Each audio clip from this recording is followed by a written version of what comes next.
नमस्कार साथियों, मैं आपका साथी शिक्षक अनिल गुर्जर। तो एक प्रश्न जो है बार बार शिक्षकों के द्वारा आ रहा था कि प्रोजेक्ट कार्यों का मूल्यांकन कैसे करना है एवं कौन से प्रपत्रों में उनकी जानकारियों को भरना है। तो मैं आपको बता दूं, प्राथमिक कक्षा 5वीं व पूर्व माध्यमिक कक्षा 8वीं वार्षिक परीक्षा सत्र 2021-22 आयोजन संबंधी जो निर्देशिका दी है उसमें सभी बिंदुओं की विस्तृत जानकारी हमें दी है। तो हम यहाँ पर देखते हैं कि प्रोजेक्ट कार्य के संबंध में हमें क्या निर्देश दिए गए हैं तथा उन्हें कैसे पूर्ण करना है। तो हम देखते हैं प्रोजेक्ट कार्य के निर्देश। तो आप देख रहे हैं यहाँ बिंदु क्रमांक 11 प्रोजेक्ट कार्य, ये एक आंतरिक मूल्यांकन है। शाला प्रभारी द्वारा शाला जिस संकुल में स्थित है उस संकुल केंद्र में परीक्षार्थियों के प्रोजेक्ट कार्य यानी आंतरिक मूल्यांकन के प्राप्तांकों को पत्रक में जमा कराया जाएगा तथा संकुल प्राचार्य द्वारा अपने संकुल की समस्त शालाओं के विद्यार्थियों के प्रोजेक्ट कार्य आंतरिक मूल्यांकन के प्राप्तांक पोर्टल पर दर्ज किए जाएंगे।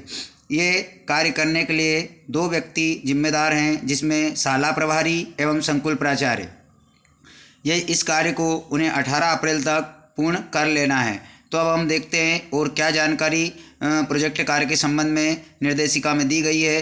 तो यहाँ आप स्क्रीन पर देख रहे हैं प्रोजेक्ट में कि वार्षिक परीक्षा हेतु प्रोजेक्ट कार्य परीक्षार्थियों को 21 मार्च 2022 को उपलब्ध कराया जाएगा। तो इस निर्देश के अनुसार सभी शालाओं में प्रोजेक्ट कार्य पहुंच चुके हैं और उन पर कार्य भी बच्चों द्वारा पूर्ण कर लिया गया है। यहाँ पर विषय शिक्षक के पास 31 मार्च 2022 तक बच्चे अपने प्रोजेक्ट कार्य को पूर्ण कर जमा करेंगे, जिसका मूल्यांकन कक्षा शिक्षक द्वारा किया जाना है। प्रोजेक्ट का मूल्यांकन करने के पश्चात अंक सूची, ये अंक सूची का मतलब जो है अंकों की सूची निर्धारित प्रपत्र में तैयार कर शाला प्रधानाध्यापक द्वारा संकुल केंद्र पर 16 अप्रैल तक जमा की जाएगी। तो इस प्रकार से इसकी पूरी प्रोसेस रहेगी। अब हमें देखना है कि हमें प्रोजेक्ट कार्य किस प्रपत्र में भरना है। तो आप देख रहे हैं कि वार्षिक परीक्षा 2021-22 प्रोजेक्ट कार्य अंक प्रपत्र, यहाँ शाला का नाम, डाइस कोड और कक्षा। अब नीचे जो बिंदु दिए हैं उसमें क्रमांक, सरल क्रमांक, अनुक्रमांक, विद्यार्थी का नाम।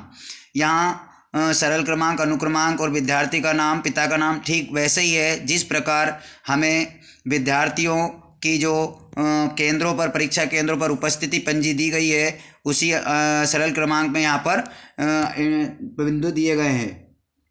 यहाँ पर उसके बाद में हम देखेंगे कि हिंदी, अंग्रेजी, गणित, पर्यावरण और योग, यहाँ ये प्राथमिक विभाग का प्रोजेक्ट कार्य अंक प्रपत्र है, जिसमें हिंदी 40, अंग्रेजी 40, गणित 40, पर्यावरण 40 और योग बनता है 160 का। अब यहाँ पर हम बच्चे का नाम, अनुक्रमांक, सरल क्रमांक लिख देंगे।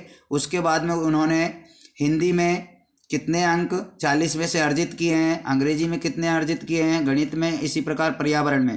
तो जो अंक बच्चे ने विषयवार अर्जित किए हैं उनको विषयवार में चढ़ाकर योग जो 160 का है वहाँ पर हमें फिल कर देना है।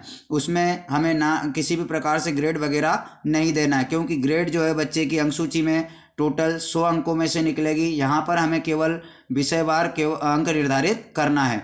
अब ये प्राथमिक का था, हम देख लेते हैं मिडिल का प्रपत्र भी किस प्रकार बनेगा। मिडिल का भी ठीक इसी प्रकार बनेगा, वही वार्षिक परीक्षा 2021-22 प्रोजेक्ट कार्य अंक प्रपत्र, शाला का नाम, डाइस कोड, कक्षा।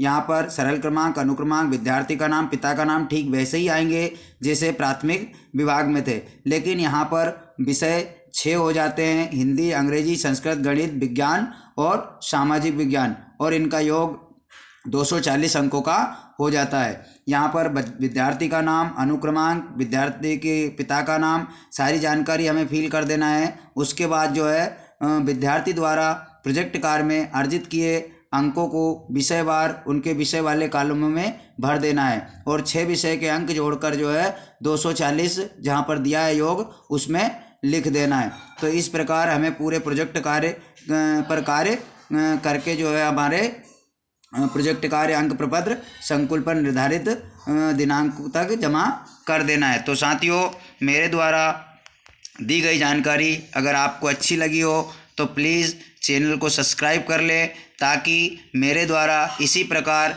आपको शिक्षा के संबंध में या आपकी समस्याओं के समाधान के संबंध में बनाए गए वीडियो का नोटिफिकेशन आप तक पहुंच सके। तो मिलते हैं इसी प्रकार जानकारी के साथ अगले वीडियो में। तब तक के लिए जय हिंद।